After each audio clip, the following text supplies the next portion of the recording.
మూడో రోజు సంక్రాంతి ఉత్సవాలలో తూర్పు గోదావరి జిల్లా ప్రజలు పాల్గొంటున్నారు. అంతేకాకుండా మూడో రోజు అనపర్తి వీరుళ్ళమ్మ తల్లి అమ్మవారి జాతర కూడా ఘనంగా జరుగుతోంది. అమ్మవారిని దర్శించుకునేందుకు భక్తులు అధిక సంఖ్యలో తరలివస్తున్నారు. ఆలయ పరిసరాలతో పాటు గ్రామంలో పలు చోట్ల ఏర్పాటు చేసిన విద్యుత్ దీపాలంకరణ చూపర్లను ఆకట్టుకుంటోంది. జాతరలో భాగంగా ఏర్పాటు చేసిన వేషధారణలు అబ్బురపరిచాయి.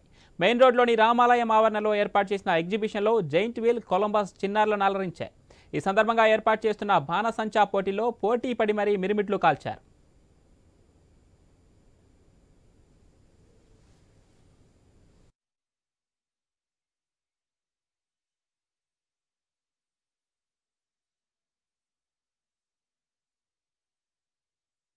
మూడో రోజు సంక్రాంతి ఉత్సవాలలో తూర్పు గోదావరి జిల్లా ప్రజలు పాల్గొంటున్నారు. అంతేకాకుండా మూడో రోజు అనపర్తి వీరుళ్ళమ్మ తల్లి అమ్మవారి జాతర కూడా ఘనంగా జరుగుతోంది. అమ్మవారిని దర్శించుకునేందుకు భక్తులు అధిక సంఖ్యలో తరలి వస్తున్నారు.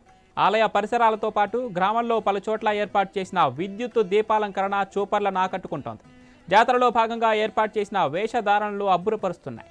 మెయిన్ రోడ్లోని రామాలయం ఆవరణలో ఏర్పాటు చేసిన ఎగ్జిబిషన్లో జైంట్ వీల్, అలాగే కొలంబస్ చిన్నారులను అలరించాయి. ఈ సందర్భంగా ఏర్పాటు చేస్తున్న బాణసంచా పోటీలో పోటీ పడి మరీ మిరుమిట్లు కాల్చారు.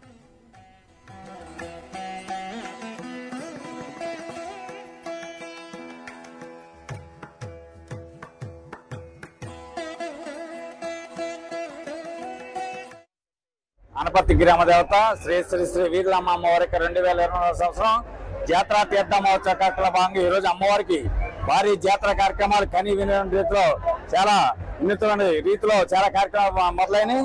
అలాగే మరి నమ్మిన వారికి అందరినటువంటి తల్లి కోరిన కోరికలు తెచ్చే కలపదు నేనుగా భయమేలని చెప్పి అనపర్తి ప్రాంతానికి కాకుండా అనపర్తి చుట్టుపక్కల అనేక ప్రాంతాల్లో అనేక నియోజకవర్గాలు అనేక రాష్ట్రాల్లో పేరిన తల్లి వీరులమ్మ తల్లి ఎవరు ఏ కోరిక కోరుకుంటే ఆ కోరిక తీరుస్తుంది అమ్మ జగన్మాత. సంతానం లేని సంతానం, కళ్యాణం కళ్యాణం, వ్యాపారం లేని వ్యాపారం, ఉద్యోగం లేని ఉద్యోగం, ఆరోగ్యం లేని ఆరోగ్యం ఇచ్చే తల్లి విజయాలు ఇచ్చి వీరులమ్మగా పేరుగాంచి మరి చుట్టుపక్కల అనేక ప్రాంతాల్లో మన్నాలు పొందినటువంటి ఈ యొక్క అమ్మవారి యొక్క జాతర ఈ రోజు జాతర జరుగుతుంది. రేపు ఎల్లుండి అవతల 4 రోజులు తీర్థమోత్సవాలు జరుగుతున్నాయి కాబట్టి 50 మంది భక్తమాలలు ఇచ్చేసి అమ్మవారి దర్శనం తరించి వీరులమ్మ అమ్మవారి యొక్క మా శక్తి పవర్ఫుల్ కాబట్టి అటువంటి అమ్మవారిని ప్రతి ఒక్కరు దర్శనం తరించి అమ్మవారికి కరుణ వేక్ష కోటలు అవుతారని చెప్పి మనస్ఫూర్తిగా కోరుకుంటే వీరులమ్మ దేవస్థానం కాబట్టి అనపర్తి తూర్పు